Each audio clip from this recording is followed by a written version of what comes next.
pull down, then we come over the frames and we go to the shoulder with the head. Right. Number 2 is we just walk the shoulders so that her hands can't keep up and they start slipping off my shoulders, so that they don't necessarily slip off, but as I go to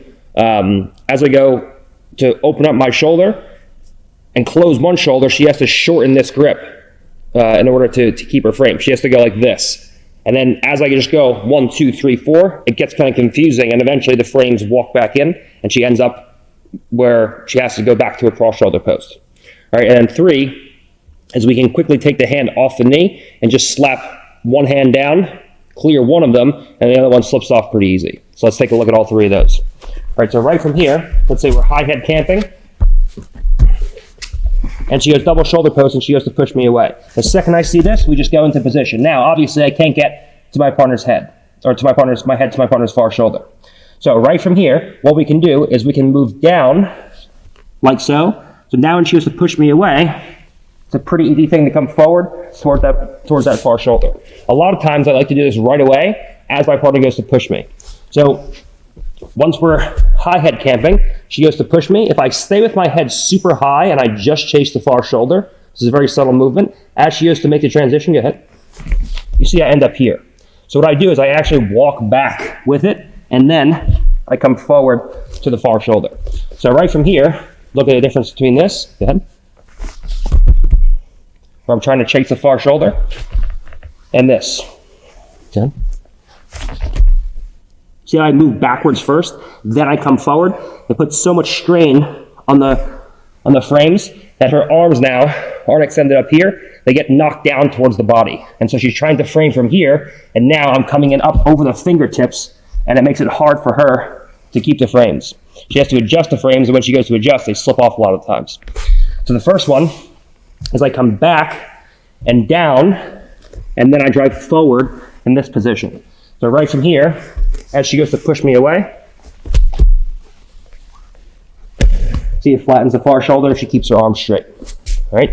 Second one is we go in and we just walk the shoulders forward. So when she goes to frame on me, we play here, and now we just walk here.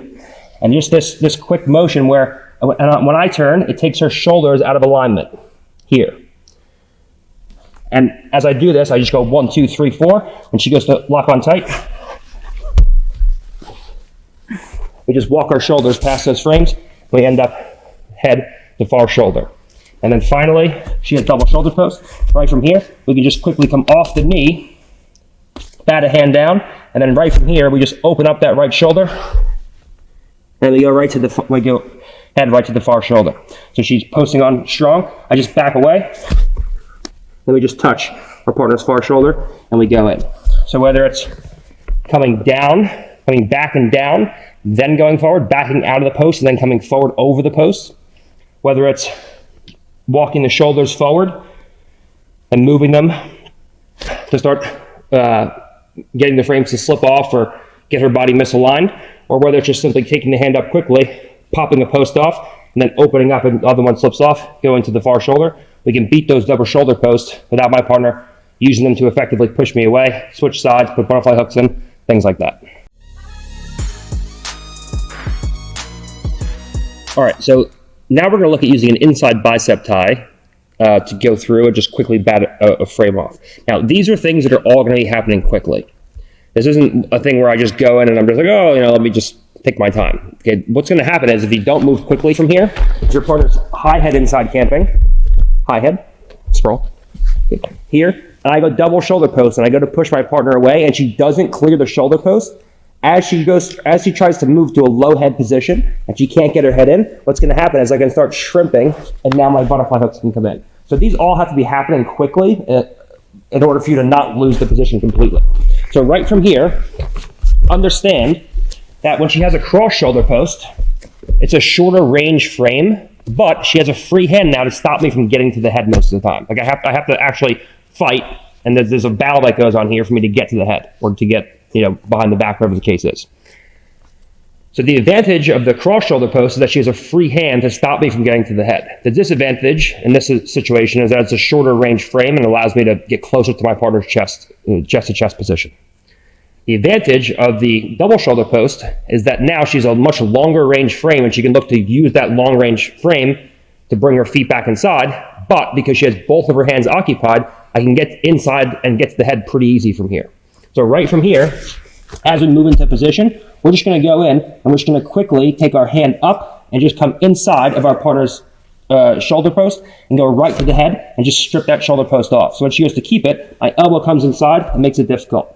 Now, right from here, we just take an inside bicep tie on our partner. Now, as she tries to stop me from moving into half guard, it's going to be a difficult thing to do because she's so focused on the double shoulder post. Both of her hands are occupied. So all I'm going to do from here is I'm just going to bring my left knee in, and I'm just going to quickly jump my right knee to the outside of my partner's hip. And now from here, I have this inside bicep tie. If she's really trying to get the shoulder off the floor, and I have to reinforce it with my head, with a backhand frame, I can do that. But now when she goes to move, we can easily make our climb up to making a cranial shift and going in and locking everything in place. So right from here, she goes into this double shoulder post. Now, the second I see this, we can immediately come to the inside, strip one. So now when she goes to post, she can't really post effectively with this hand. Now we go in, two. Now, right from here, left knee comes in, and it gets ready to connect to my partner's right hip. As we jump into a half guard position, I make sure that I don't jump with my head so far out this way and my knee and down on the floor, because now I can go into knee levers, I can get taken over with my own momentum. So when I jump, I end up here, where my left knee connects to my partner's hip, and my right knee ends up outside my partner's hip, but I have my hips turned. So if she tries to knee level me, it's going to be much harder from this position. She can't really get outside of my knee. If I land square, she can get her foot directly outside of my knee, like so, and step on her own foot. And now this can beat me. But when I land here, now when she goes to knee lever, it's harder to get directly outside my knee. I have a much wider base of support. So right from this position, we just go in. She goes double shoulder post. We go 1, 2. Now when she goes to beat me, we play here. Now the second she goes to knee lever, because I'm still leaning my weight out to my left side, the knee lever is going to be hard. Now if she tries to knee lever, she can't do it. The next thing is she wants to shrimp away. So I can either 1, go in and lock and follow her with the shrimp, or 2, if I feel like I can't get my hands locked right away as she goes to shrimp, we just cover. We seal off the hip, we connect the knee and the elbow, and now we're ready to go in and climb incrementally on our time back to the upper body. So we're high head camping. She goes to push me away, double shoulder post. The second she does, we just bring everything back to the inside, and we just use a quick jump into half guard. So she goes double shoulder post. Immediately we go here. Now, if I lollygag around and I just try to move slowly, if she brings her right knee inside and I just go in, I lose everything. So it's a quick, as my hands are pummeling from here, I'm already going. I beat her. Now, right from here, we go in and we make our adjustments.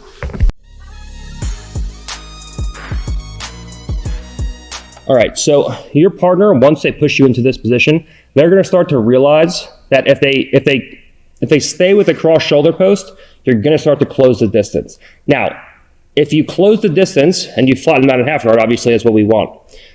What starts to happen is you do this a few times and your partner realizes that they can only use the initial cross shoulder post to push you away, but then they quickly have to switch back to a cross shoulder post. So they can use double shoulder post to make the distance, but if they don't get the feet back inside, you're going to clear the double shoulder post pretty quick, or get to the head, go to the inside bicep, and things are going to start to fall apart because they have both hands occupied.